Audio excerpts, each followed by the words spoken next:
Hello welcome दोस्तों, नमस्कार दोस्तों। उम्मीद है आप सभी लोग खुश होंगे, मस्त होंगे। फिर से मौजूद है आपका दोस्त, आपका होस्ट सोनू चौधरी। मेरी तरफ से सभी को सुप्रभात। सुबह सुबह ये वीडियो सेक्शन आपके लिए बनाया जा रहा है, तो उम्मीद करता हूँ आप सभी लोग खुश होंगे, मस्त होंगे, स्वस्थ होंगे और आपके घर पे भी सभी लोग खुश होंगे। उम्मीद करते हैं जो कंटेंट आपको प्रोवाइड किया जा रहा है मेरी तरफ से, अब हम एक परिवार का हिस्सा हो चुके हैं, तो अब आपकी भी जिम्मेवारी बनती है कि आप अपने दोस्त को इस काम के प्रति सपोर्ट करते हुए नजर आए। अब जो अगला सेक्शन है एसिड का, जो सेक्शन था जिसमें बारीकी से बारीक जो टॉपिक था वो कंप्लीट रूप से आपको करवा दिया गया है। हर वीडियो सेक्शंस के अंदर हमने सेपरेटली हर चीज़ का ध्यान रखते हुए, ताकि आपको किसी भी टॉपिक के अंदर किसी भी प्रकार की कोई दिक्कत ना हो, उस तरीके से उस टॉपिक को डिज़ाइन किया गया है। तो आज शुरू करते हैं हम बेसिस के बारे में। किसके बारे में शुरू करेंगे भाई? बेसिस के बारे में। तो हमेशा की तरह बेस शुरू करने से पहले, अपने कंटेंट को शुरू करने से पहले, डिलीवर करने से पहले, आपके सामने आपके मूड को लाइट करने के लिए, हल्का करने के लिए, गुदगुदाने के लिए 4 लाइनें पेश हैं। ध्यान से सुनना है। आजकल एक बड़ा ही कॉमन ट्रेंड चला हुआ है गर्लफ्रेंड बनाने का। क्या बनाने का भाई? गर्लफ्रेंड बनाने का, चाहे वो स्कूल का सिस्टम हो या फिर कोई कॉलेज का सिस्टम हो। तो मैं उन लोगों से कहता हूं भाई, जो गर्लफ्रेंड बनाते हैं उन लोगों के लिए तो ध्यान से सुनना है। गर्लफ्रेंड तो कमज़ोर लोगों की पहचान होती है। क्या कह रहा है भाई? गर्लफ्रेंड तो कमज़ोर लोगों की पहचान होती है, बहादुर लोग तो शादी करके खतरों से खेलते हैं। तो उम्मीद करता हूँ ये चीज़ आपको पसंद आई होगी। इनडायरेक्टली मैसेजिंग ये करने की कोशिश की गई है कि जो गर्लफ्रेंड है वो कमज़ोर लोगों की पहली पहचान होती है। असली जो खिलाड़ी होते हैं, जो खतरों के खिलाड़ी होते हैं, वो तो सीधी ही क्या कर लेते हैं भाई? शादी कर लेते हैं। खतरों से खेलने वाले खिलाड़ी को कह सकते हो कि उसने शादी कर ली तो वो खतरों का खिलाड़ी बन चुका है। उम्मीद करता हूँ ये छोटी सा जोक, छोटी सी शायरी आपको पसंद आई होगी। अब अपने वीडियो सेक्शन को शुरू करते हैं, जिस काम के लिए हम यहाँ पहुँचे हैं, डेट इज़ किसका इंट्रोडक्शन? बेस का introduction. As it is introduction करना है, जैसे हमने एसिड्स का इंट्रोडक्शन किया था। तो टॉपिक है जी introduction of base. Introduction of base.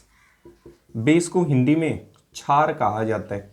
क्या कहा जाता है भाई? क्षार कहा जाता है। तो सबसे पहले हम फिर से शुरू करेंगे कि इंट्रोडक्शन किस तरीके से आप इस चीज को डिफाइन करते हुए नजर आएंगे। जैसे कंसेप्ट हमने एसिड में किया था, एज इट इज कंसेप्ट किस में करते हुए नजर आएंगे? बेस के लिए। तो सबसे पहले हम कंसेप्ट करते हुए नजर आएंगे, that is called trivial concept या फिर ओल्डर कंसेप्ट, या फिर कह सकता हूं ऑपरेशनल कंसेप्ट। Operational concept. इसके आधार पे मैं आपके सामने डिफाइन करने की कोशिश करूंगा कि इनिशियल फेज में बेस को किस तरीके से ट्रीट किया जाता था या किया जाता है। तो सबसे पहले बेस के अनुसार किन कंपोनेंट को आप बेस कहते हुए नजर आओगे? तो जिसके एक्वस सॉल्यूशन के अंदर N aqueous an aqueous solution of substance an aqueous solution of substance which shows the given characteristic properties an aqueous solution of substance which shows the given characteristics properties enlisted below are considered as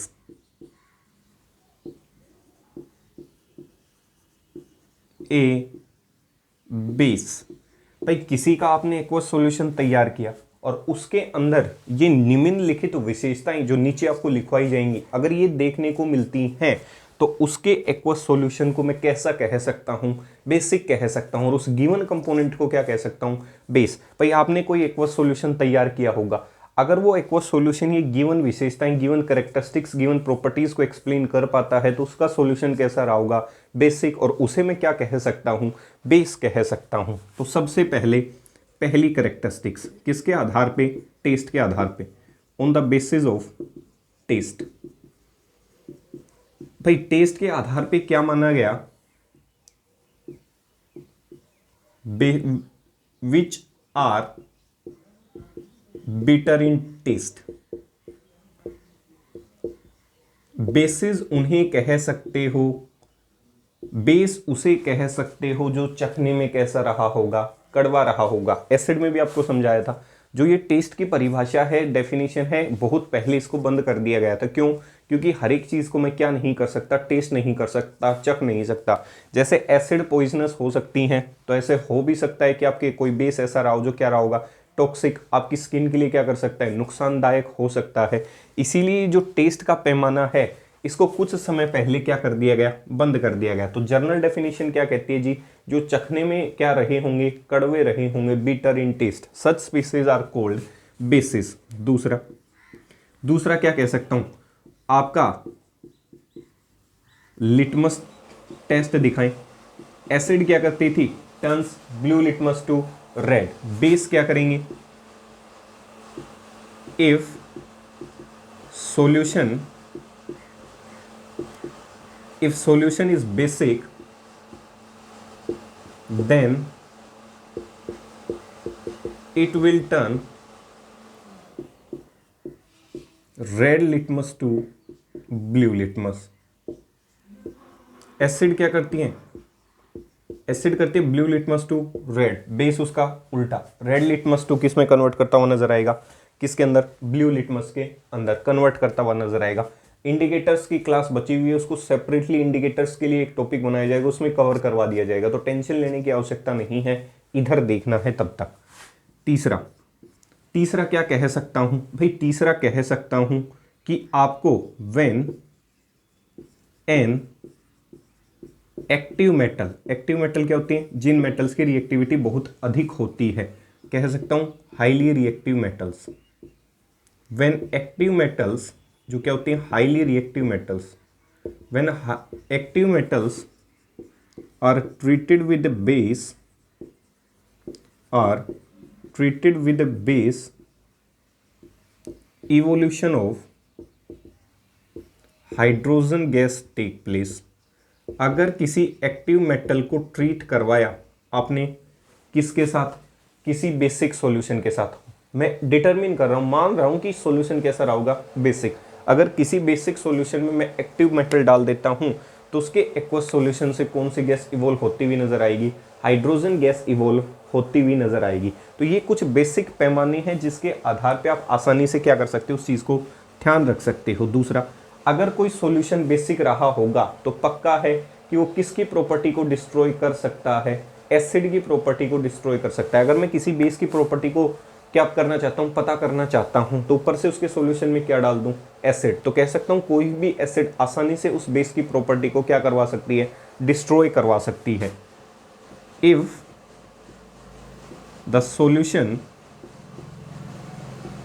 is basic in nature, if the solution is basic in nature, then its properties of solution, then its properties of solution can be destroyed by adding acid into it। भाई किसी भी component की अगर आप पूर्ण रूप से property destroy कर देते हो एसिड डाल के, तो इसका मतलब एसिड किसकी प्रॉपर्टी को डिस्ट्रॉय कर सकती है, जब सामने वाला क्या रहा होगा, बेस। तो इनडायरेक्टली क्या कह रहा है कि आप किसी सॉल्यूशन के अंदर, ये कंटेनर मान लेता हूं, इस कंटेनर में आपका बेसिक सॉल्यूशन भरा हुआ है। अब मैं चाहता हूं कि इसकी पता करना कि ये सॉल्यूशन बेसिक है या नहीं, तो बाहर से कुछ ड्रॉप्स किसके डाल देता हूं, एसिड की। अगर डालने की वजह से एसिड ने इस बेसिक सॉल्यूशन की प्रॉपर्टीज को पूर्ण रूप से खत्म कर दिया, तो मैं कह सकता हूं गिवन सॉल्यूशन किसी समय कैसा रहा होगा, कैसा रहा होगा, बेसिक। क्यों? क्योंकि किसी भी बेस की प्रॉपर्टी को कौन खत्म कर सकता है, एसिड। पीछे क्या पढ़ाया था, किसी भी एसिड की प्रॉपर्टी को बाहर से क्या डाल दो, बेस। तो एसिड की प्रॉपर्टी को बेस क्या कर देगा, डिस्ट्रॉय, और बेस की प्रॉपर्टी को कौन डिस्ट्रॉय कर देगा, एसिड। उम्मीद करता हूं यहां तक ये चीज क्लियर हो गई होगी।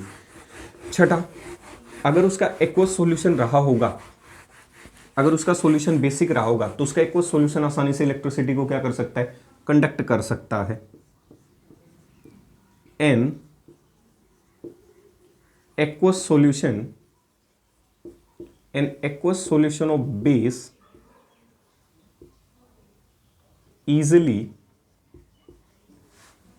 Conduct electricity. अगर उसका सॉल्यूशन बेसिक रहा होगा या एसिडिक रहा होगा तो उसका सॉल्यूशन आसानी से इलेक्ट्रिसिटी को क्या कर सकता है, कंडक्ट कर सकता है। पीछे भी पढ़ाया था, an aqueous solution of base easily conduct electricity because in aqueous solution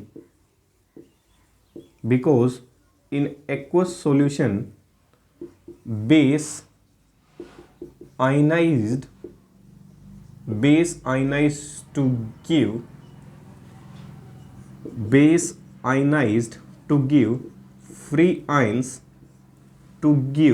free ions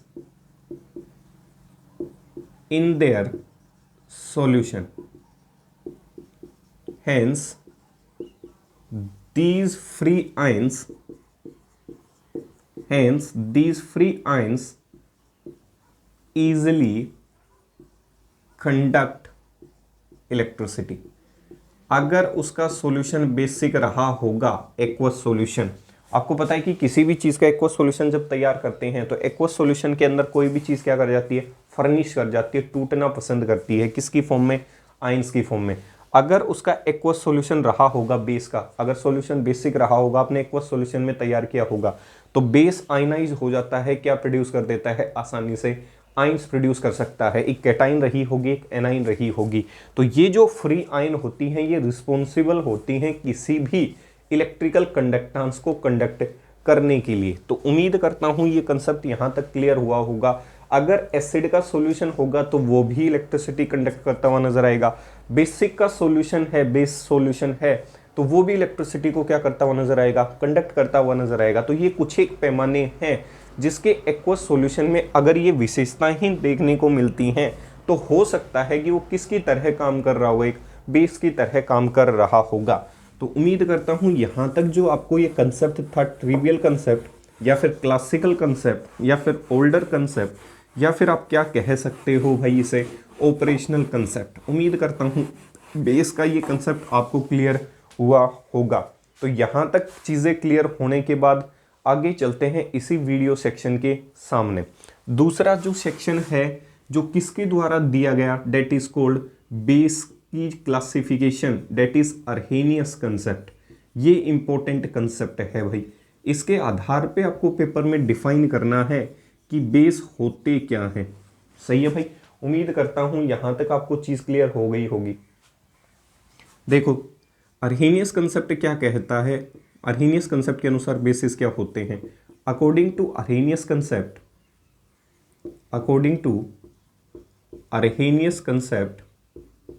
अर्हेनियस concept के अनुसार, according to Arrhenius concept, those species, कौन सी स्पीसीज भाई, those species which have tendency to give, acid में क्या पढ़ाया था, अर्हेनियस कंसेप्ट, जो सॉल्यूशन में H+ प्रोड्यूस कर सकता हो, कैसे मीडियम में, एक्वस मीडियम में। तो बेस क्या होगा, जो सॉल्यूशन में क्या प्रोड्यूस कर सकता हो, OH-, कैसे सॉल्यूशन में, एक्वस सॉल्यूशन, शब्द नहीं भूलना, एक्वस इधर।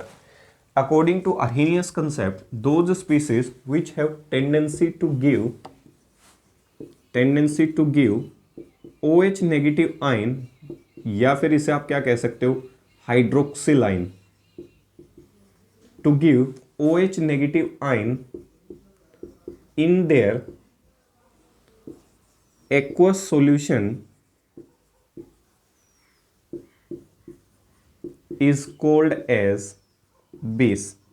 आगे चल के आपको हायर क्लासेस में पढ़ाया जाएगा कि सॉल्यूशन में जो OH आयन है वो इस फॉर्म से एग्जिस्ट करती ही नहीं। आगे चल के ये अर्हेनियस की लिमिटेशन हो जाती है, ना तो सॉल्यूशन में H+ आयन एग्जिस्ट करती क्योंकि वो हाइड्रोनियम आयन की फॉर्म में एग्जिस्ट करना पसंद करती है, ना ही सॉल्यूशन में हाइड्रोक्सिल आयन एग्जिस्ट करना पसंद करती है क्योंकि ये वाटर के साथ रिएक्ट करके H3O2- फॉर्मेशन करना पसंद करती है। तो ये हायर सेक्शंस के लिए पढ़ाया जाएगा।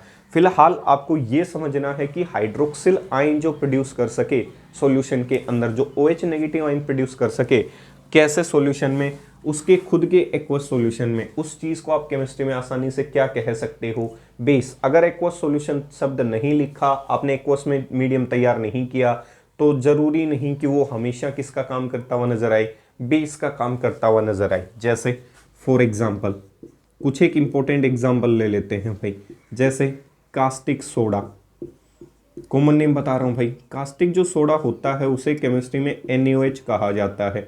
अब मान लेता हूँ मैं इसका क्या बना लेता हूँ, एक्वस सॉल्यूशन। एक्वस सॉल्यूशन मतलब ये Na+ देगा और OH नेगेटिव आइन। जो अपने सॉल्यूशन में OH नेगेटिव आइन दे सकता हूँ अपने एक्वस सॉल्यूशन में, that is basic in nature. दूसरा एग्जाम्पल, कास्टिक सोडा होता है वैसे ही क्या होता है, कास्टिक पोटास, जिसे मैं क्या कह सकता हूँ, KOH। तो KOH का एक्वस सॉल्यूशन आयनाइज होगा, क्या प्रोड्यूस करेगा, K+ एक्वस, और क्या प्रोड्यूस करवाने की कोशिश करेगा सॉल्यूशन से, OH नेगेटिव आयन एक्वस। तीसरा हमने पढ़ा था क्या भाई, स्लेक्लाइन, याद आया, क्या पढ़ा था भाई, स्लेक्लाइन। मैं क्या कह सकता हूँ, कैल्शियम हाइड्रोक्साइड कह सकता हूँ।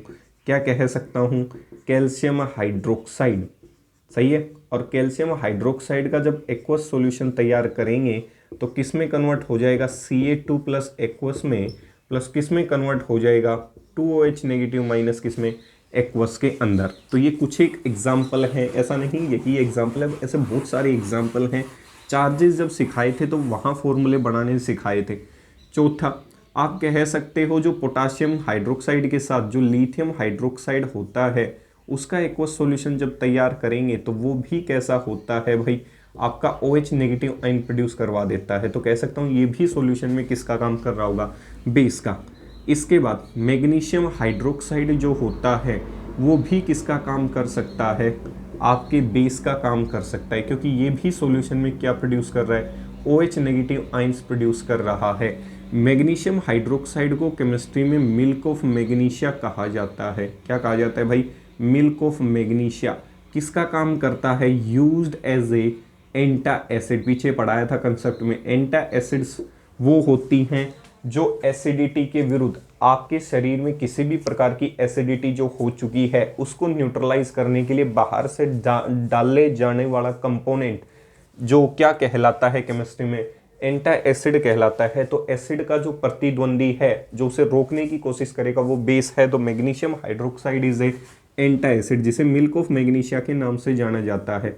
एल्यूमिनियम जो हाइड्रोक्साइड है, इसकी बात की जाए ये भी एंटा एसिड का काम करता है। तो कह सकता हूँ ये कुछ एक थोड़े बहुत एग्जाम्पल हैं जो किसका आसानी से पता कर सकते हो भाई, ये बेस का काम करते हुए नजर आएंगे। तो उम्मीद करता हूँ ये कुछ एक कंपोनेंट हैं बेसिक सॉल्यूशन के जो आसानी से क्या कर रहे होंगे, ग्रैब कर पा रहे होंगे, समझ पा रहे होंगे। ऐसे ही बात कर लेते हैं, अगर मैं कहूँ जी आपका बेरिलियम हाइड्रोक्साइड है तो वो भी सॉल्यूशन में क्या प्रोड्यूस कर सकता है, OH नेगेटिव आयन प्रोड्यूस कर सकता है, सही है। तो मैं कह सकता हूँ कुछ एक कंपोनेंट, कुछ एक एग्जाम्पल जो आप आसानी से क्या कर सकते हो, रिकॉल कर सकते हो। मैं कहूँ आपसे बेरियम हाइड्रोक्साइड है तो ये भी किसका काम कर सकता है, एक बेस का काम कर सकता है। तो मैं कह सकता हूँ आसानी से जो आपके एक्वस सॉल्यूशन में OH नेगेटिव आयंस को प्रोड्यूस करवाने की कोशिश करे उसे आप क्या कह सकते हो, इसका मतलब अमोनियम जो हाइड्रोक्साइड है इसे केमिस्ट्री में अमोनियम हाइड्रोक्साइड कहा जाता है। क्या कहा जाता है भाई, अमोनियम हाइड्रोक्साइड। ऐसा नहीं कि दीज आर लिमिटेड एग्जाम्पल, बहुत हैं एग्जाम्पल्स की, कोई दिक्कत नहीं है भाई। अमोनियम जो प्लस है एक्वस, जिसे अमोनियम आयन कहा जाता है, और ये सॉल्यूशन में एक OH क्या कर सकता है, प्रोड्यूस कर सकता है। तो इसके आधार पे मैं आसानी से कह सकता हूँ कि जो अपने एक्वस सॉल्यूशन में OH नेगेटिव आयंस को डोनेट कर सकता हो, प्रोड्यूस करवा सकता हो, उसे अर्हेनियस के अनुसार क्या कहा जाता है, बेस कहा जाता है। तो उम्मीद करता हूँ बेस की जो परिभाषा है, जो डेफिनेशन है वो आपको क्लियर हो गई होगी। जो सॉल्यूशन में OH नेगेटिव को प्रोड्यूस करवा सकता हो, such things are called bases. क्या कहा जाता है भाई, उन्हें बेसिस कहा जाता है। ध्यान रखना है भाई इन चीज़ों का। दूसरा, पहली जो क्लासिफिकेशन है वो अर्हेनियस के आधार पे की गई बेस की। अब चलते हैं क्लासिफिकेशन ऑफ बेसिस। पता चला कि बेस क्या होते हैं, तो मुझे पता चला जो सॉल्यूशन में OH नेगेटिव दे सकता हो डेट इज ए बेस। तो अब इसकी क्लासिफिकेशन कर देते हैं, क्लासिफिकेशन ऑफ बेस, कि बेस को किस तरीके से आप क्या कर सकते हो, क्लासिफाई कर सकते हो। तो पहला हमने वहां नेचर ऑफ किसके ऊपर किया था, कंपोनेंट एसिड्स के आधार पे, दैट इज ऑर्गेनिक इनऑर्गेनिक। यहाँ ऐसा कोई झंझट नहीं है भाई, दूसरा जो क्लासिफिकेशन थी डेट इज कोल्ड स्ट्रेंथ, ताकत के आधार पे, strength of base, strength of base के आधार पे। पहला, स्ट्रेंथ के आधार पे दो प्रकार के बेसिस होते हैं, स्ट्रॉन्ग बेस और दूसरा कौन सा होता है भाई, वीक बेस। सही है, तो डिफाइन कर देता हूं पीछे की तरह। स्ट्रॉन्ग बेस होते क्या है, ऐसे बेसिस को स्ट्रॉन्ग बेस कहा जाता है जो अपने सॉल्यूशन के अंदर पूर्ण रूप से डिसोशिएट हो जाएं और सॉल्यूशन में OH नेगेटिव आयंस को प्रोड्यूस करवा दें। Such bases are called strong bases. Those bases which are completely ionized और डिसोशिएट, ये वर्ड इंपॉर्टेंट है, कंप्लीटली होनी चाहिए, कंप्लीटली आयनाइज्ड और dissociated in their aqueous solution is called as strong base. जो अपने एक्वस सॉल्यूशन में पूर्ण रूप से क्या कर सकते हो, डिसोशिएट करते हो, टूट सकते हो पूर्ण रूप से, उस चीज को केमिस्ट्री में किस नाम से जाना जाता है, स्ट्रॉन्ग बेस के नाम से। दूसरा point, example of strong bases अभी अभी लिखे थे भाई, lithium hydroxide, potassium hydroxide, sodium hydroxide, सही है, सीजियम हाइड्रोक्साइड। तो कह सकता हूं ये कुछ एक लिमिटेड एग्जाम्पल हैं, और भी कह सकते हो, कैल्शियम हाइड्रोक्साइड कह सकते हो। सही है, तो मैं कह सकता हूँ ये कुछ एक लिमिटेड एग्जाम्पल्स हैं जिसके आधार पे कह सकते हो these are basic in nature, और वो भी कैसे बेस, स्ट्रॉन्ग बेस। तीसरा, पीछे पढ़ाया था डिग्री ऑफ डिसोसिएशन, अल्फा की वैल्यू। अगर एसिड्स के लिए अल्फा की वैल्यू होती है तो बेसिस के लिए भी क्या होती है, अल्फा की value, that is called alpha value. Alpha क्या होता है भाई, डिग्री ऑफ डिसोसिएशन। पीछे पढ़ा चुका हूँ भाई, डिग्री ऑफ डिसोसिएशन क्या होता है कि टोटल कितनी संख्या थी, मतलब टोटल कितने नंबर का पेपर लिया गया, उसमें से तुम्हारे कितने नंबर आए, that is called degree of dissociation. Total कितना बेस था, उस बेस के डिसोशिएट होने से सॉल्यूशन में कितनी OH नेगेटिव आयंस प्रोड्यूस हुई, that is called degree of dissociation for a base. पीछे पढ़ाया था फॉर ए एसिड। तो जो वैल्यू होती है, the value of alpha for strong base, वो कितनी होती है, नियरली इक्वल टू 1, एक के बराबर होती है। उम्मीद करता हूं ये कंटेंट आप तक पहुंच रहा होगा। डिग्री ऑफ डिसोसिएशन क्या, टोटल तुम्हारा कितना बेस था, उस बेस में से कितना बेस डिसोशिएट या आयनाइज हो गया सॉल्यूशन के अंदर, that is called degree of dissociation या अल्फा। तो स्ट्रॉन्ग बेस है, कंप्लीटली आयनाइज होगा। जब कंप्लीटली आयनाइज होगा मतलब 10 नंबर का टेस्ट था, 10 में से 10 आए, तो अल्फा की वैल्यू कितनी आई होगी, 1। उम्मीद करता हूं ये कंसेप्ट क्लियर हुआ होगा। दूसरी जो क्लासिफिकेशन होती है, that is called weak base. Weak base को केमिस्ट्री में क्या कहा जाता है भाई, ऐसे बेसिस विच आर कंप्लीटली ना होके, पूर्ण रूप से डिसोशिएट ना होके क्या हो जाएं, पार्शियली डिसोशिएटेड। क्या हो जाएं भाई, पार्शियली डिसोशिएटेड और ionise in their aqueous solution is called as weak base. ऐसे बेसिस को केमिस्ट्री में किस नाम से जाना जाता है, वीक बेस के नाम से जाना जाता है। तो मैं कह सकता हूं कि भाई यहां से आप आसानी से क्या कर सकता हूं, मैं इनके एग्जाम्पल्स को क्रिएट कर सकता हूं। जैसे कुछ वीक बेसिस के एग्जाम्पल आपके सामने मौजूद हैं। मैं कहता हूं अमोनियम हाइड्रोक्साइड, क्या है भाई, ammonium hydroxide is an example of a किसका, वीक बेस। अमोनियम जो हाइड्रोक्साइड है वो अच्छा खासा आपका क्या है, वीक बेस है। ऐसे ही अगर मैं कहूँ जी आपके कई बार आपके सॉल्यूशन के अंदर मैग्नीशियम हाइड्रोक्साइड को भी किसकी तरह कंसिडर कर लिया जाता है, कभी कभार वीक बेस की तरह कंसिडर करवा लिया जाता है। तो ये कुछ एक एग्जाम्पल हैं वीक बेसिस के, जिसको आप आसानी से क्या कर सकते हो, कंक्लूड कर सकते हो कि ऐसे बेस जो सॉल्यूशन में पूर्ण रूप से डिसोशिएट ना हो। जैसे अगर मैं अमोनियम हाइड्रोक्साइड को दिखाने की कोशिश करूं तो इसको दिखाने के लिए हमेशा कैसे एरो का इस्तेमाल करेंगे, डबल हेडेड एरो का इस्तेमाल करते हुए नजर आएंगे। तो मैं क्या कह सकता हूँ, जो स्ट्रोंग बेस होंगे, कौन से बेस होंगे, स्ट्रोंग बेस, उनके लिए कैसा एरो इस्तेमाल करेंगे, single headed arrow. Strong base के लिए सिंगल हेडेड एरो का इस्तेमाल करना है। जैसे KOH था, उसका एक्वस सॉल्यूशन तैयार किया तो क्या बनेगा, K प्लस, और क्या प्रोड्यूस होगा, OH माइनस। जितने भी स्ट्रोंग बेस हैं उनके लिए हमेशा सिंगल हेडेड एरो का इस्तेमाल करते हुए नजर आएंगे, और जितने भी वीक बेस हैं उनके लिए हमेशा एरो कैसा इस्तेमाल करते हुए नजर आएंगे, डबल हेडेड एरो। कैसा हेडेड एरो, डबल। इस एरो को केमिस्ट्री में कौन सा एरो कहा जाता है, डबल हेडेड एरो। तो वीक चीज का जो सिंबल है वो डबल हेडेड एरो के साथ रिप्रेजेंट किया जाएगा रिएक्शन में, और जो आपका स्ट्रोंग कंपोनेंट है उसका जो क्लासिफिकेशन है वो किससे दिया जाएगा, सिंगल हेडेड एरो के आधार पे। तो उम्मीद करता हूं यहां तक ये कंपोनेंट आपको क्लियर हो गया होगा।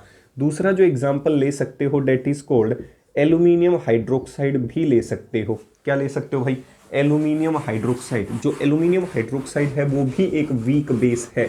कैसा बेस है भाई, वीक बेस। तो उसकी भी अगर आप डिसोसिएशन दिखाना चाहो तो डबल हेडेड एरो के साथ आसानी से दिखा सकते हो। उसके एक्वस सॉल्यूशन के अंदर भी क्या प्रोड्यूस हुई होंगी, आपकी OH नेगेटिव आइंस प्रोड्यूस हुई होंगी। तो कह सकता हूँ ये सॉल्यूशन भी कैसा रहा होगा, बेसिक रहा होगा, वो भी किसका, एक वीक बेस का। तो उम्मीद करता हूँ यहाँ तक आपको स्ट्रेंथ के आधार पे एसिड और बेस का जो कंसेप्ट था वो क्लियर हो चुका। एसिड पीछे कर चुके, बेस अब आपके सामने कर दिया गया है।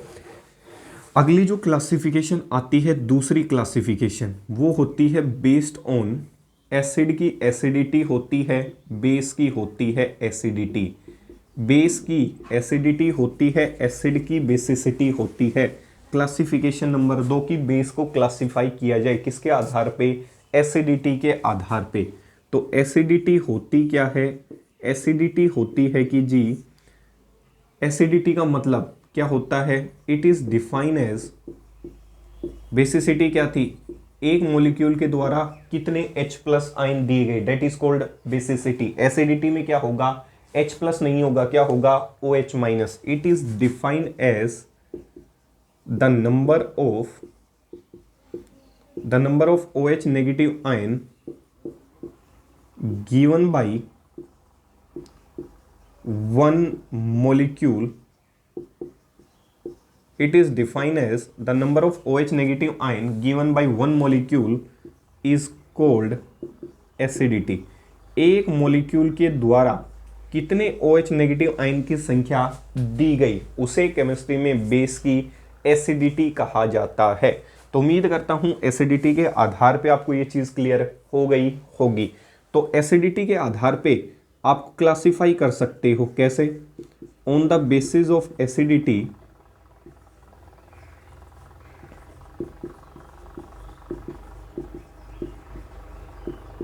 बेस आर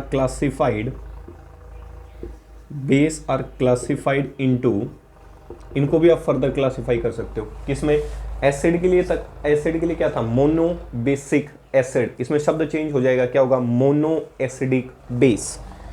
पहला शब्द आएगा मोनो एसिडिक बेस। तो ऐसे बेस, मोनो मतलब एक, ऐसे बेस जो अपने सॉल्यूशन में कितने OH दे सकते हो, एक। Those basis which produced only one OH negative ion in their solution. Mono acidic base उन्हें कहा जाता है जो अपने सॉल्यूशन में सिर्फ एक OH नेगेटिव आयन प्रोड्यूस कर सकते हो।